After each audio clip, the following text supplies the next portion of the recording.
Mike, I understand Governor Maura Healey has appealed to FEMA about disaster relief funds for North Attleboro and other communities impacted back on September 11th. What's the likelihood that's going to happen? I don't know. Can't say that I've seen that happen before, but I absolutely support the governor and her efforts to continue.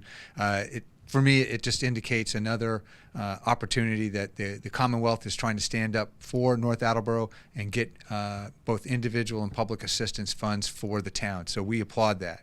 But I would say I would encourage the governor to release the $5 million that she has embargoed, waiting the outcome of the decision from FEMA on the second go-round. So one, I'd encourage FEMA and the president to sign the disaster declaration, to get support that's needed. You know, residents want to have that feeling that their government cares and is working for them, right, and not against them. So I'd encourage them to pass that through. And then the same message for the governor: please, release those funds and make that available to our residents.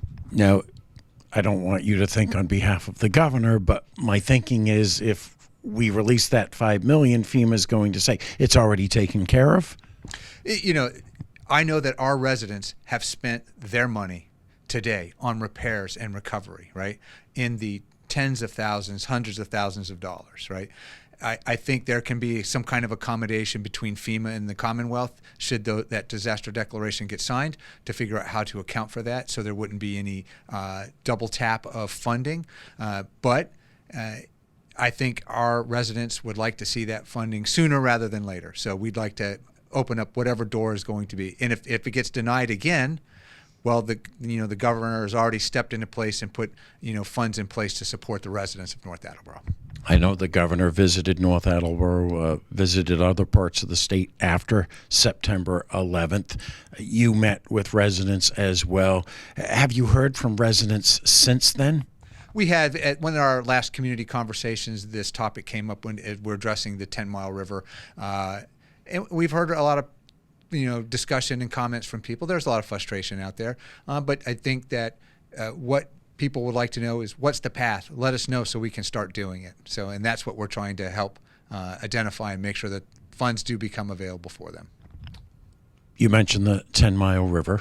That's where the majority of the flooding took place. For people who don't think the town is doing anything, what is the town doing to try to solve that situation once and for all? So this has been an ongoing issue that's been present since I've been here in this job from day one. We've announced it in a number of meetings that this is the priority of what we're trying to do. One, we've worked with the town council. We worked with our federal and state governments to figure out how they can help and assist with the funding. That we had some estimates that were in the tens of millions of dollars worth of cost to be able to do this. But we've reached out to both Plainville and Attleboro to take a regional approach to this. We didn't see that if North Attleboro were just to fix a problem in the middle of this river, that it would solve the entire problem, right? There are a number of different things that when we approached Congressman Auchincloss, we received $3 million in earmarks from the federal government to address the issue. I know $1.5 million has been put to work already addressing some of this. You'll also see this year, as we go before town council in the budget process, a request from the town to put $1.5 million into dredging and identify specific areas along the 10 Mile River where we get the max benefit of dredging to help provide relief to other areas as well. So something is being done, but does not happen overnight?